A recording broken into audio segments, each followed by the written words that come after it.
Thank you so much for taking the time to support this event and better the lives for children with sickle cell disease. Your contributions help in our efforts to provide much needed services to children and families that receive their care here at CHOP. I was a patient here at the Sickle Cell Center for 17 years, and I can tell you how lucky children with sickle cell are to have the quality of services and care that CHOP provides. Thank you also to the Blue Tag Committee for the invitation to share my story with you this evening. So my story begins differently than for most people with sickle cell disease. I didn't have sickle cell screening at birth, as most children do today. So for almost 6 years, nobody knew I had sickle cell disease. I can remember being a normal, healthy 5-year-old child. I can remember being very skinny, but nothing too alarming to my parents. According to my dad, I ate like a horse. I started first grade right after my 6th birthday, and everything seemed normal. Suddenly, during the middle of the school year, I started having horrible stomach pains, so unbearable that at times I can hardly stand up. 2 or 3 times, my dad had to pick me up early from school, take me home, and treat me with children's Motrin. No one knew what was going on with me. Finally, one day at school, I passed out. I can remember waking up in pain, sitting on a bench, and my teacher telling me that my dad was on his way. My dad arrived, and we sped to CHOP's emergency room. There, I was diagnosed with sickle cell disease by the wonderful Dr. Smith-Whitley. It was a dramatic moment in my family's life, and from that moment on, everything changed. I had constant blood transfusions, which are necessary to obtain healthy red blood cells, but on the flip side, too many blood transfusions can cause iron overload, which can lead to more complications. I had a heart attack at age 10. I had a host of other complications. I had silent strokes, which caused an infarction on the right side of my jaw and weakness on the right side of my body. Growing up with sickle cell was difficult, and at times it still is. It's a disease that causes a lot of pain, sometimes sudden pain. Imagine a huge knife stabbing you constantly, and it can be anywhere, in your arms, in your back, in your legs. That's what my pain crises usually and often feel like. Researchers from so many different divisions at CHOP are studying different aspects of sickle cell disease. Even in my lifetime, we have learned so much about the disease, and that translates directly into better and longer lives for me and others living with this disease. I always felt like I had to do more to stay ahead of the pack when it came to academic achievement. 3 or 4 times a year, I would get sick and spend a week or 2 as an inpatient at CHOP.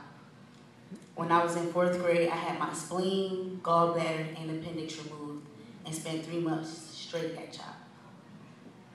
I was home the rest of the school year recuperating, but I always felt funny explaining to my friends why I was absent from school for so many days. Kids would ask me, "Why are your eyes so yellow? Why are you so skinny?" My eyes often were yellow because the excessive breakdown of my red blood cells.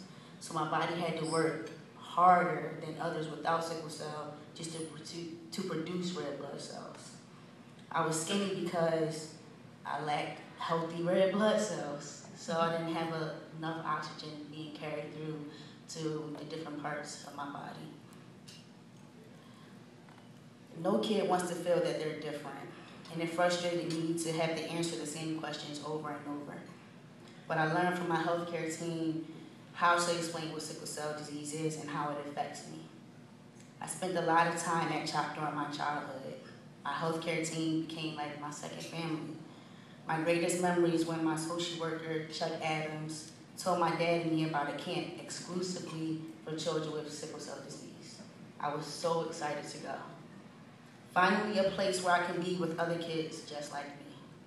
It was a place I could forget about sickle cell disease. I could run around, swim, do arts and crafts, and anything else, even fall out of a couple canoe boats every now and then. Even when I aged out of being a camper, I stayed involved with Sickle Cell Camp as a counselor and today as one of the camp directors. I remember telling my dad when I was younger, one day I'm going to work in that research building and shop. He would tell me, okay, here, you have to work hard and keep the dream alive. The dream became reality in October 2010 when I was hired as a clinical research assistant. Among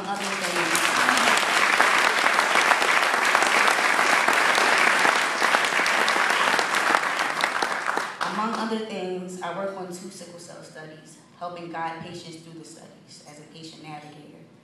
On this particular study, we have implemented a structured recruitment and retention protocol to a psychosocial study for school-aged children with sickle cell and their families through the concept of patient navigation.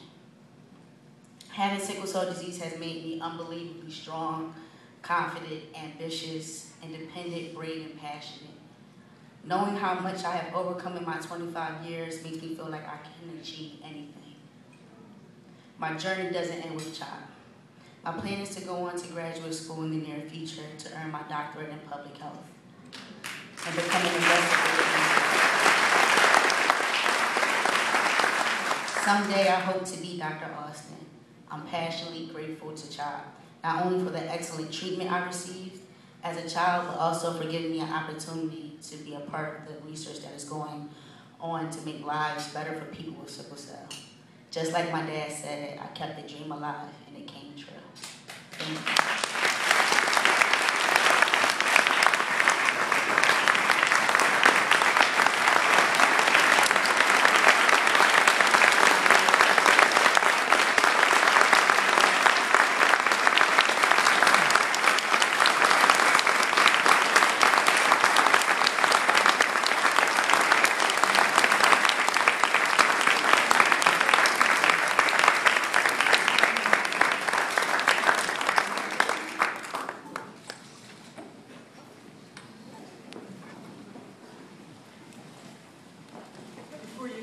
Thank you, Tahirah, for sharing your story with us. Your strength, your courage are just an inspiration to all of us. For those of us that have been living in too, we're just so very proud of you. And Dr. Flake, we will do this. We are going to have a cure.